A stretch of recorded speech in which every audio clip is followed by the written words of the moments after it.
So over here you can see that I got a bunch of shapes and elements, and you can see that they are in a certain order, like this tag is in the backmost area right here.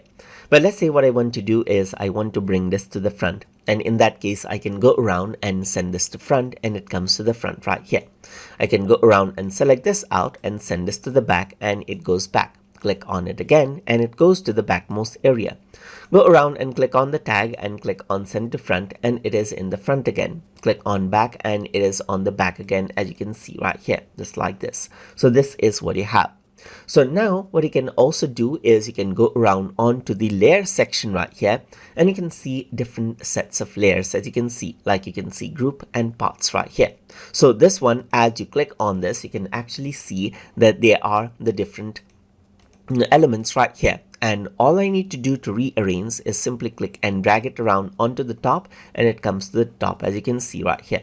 There's this group right here. Click and drag it out to the bottom, and it goes back to the bottom, as you can see right here. So you can go around and rearrange out your layers just like this as well.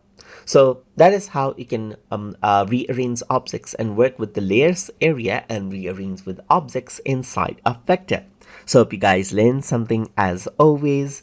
And as always, please like, comment, share, and subscribe.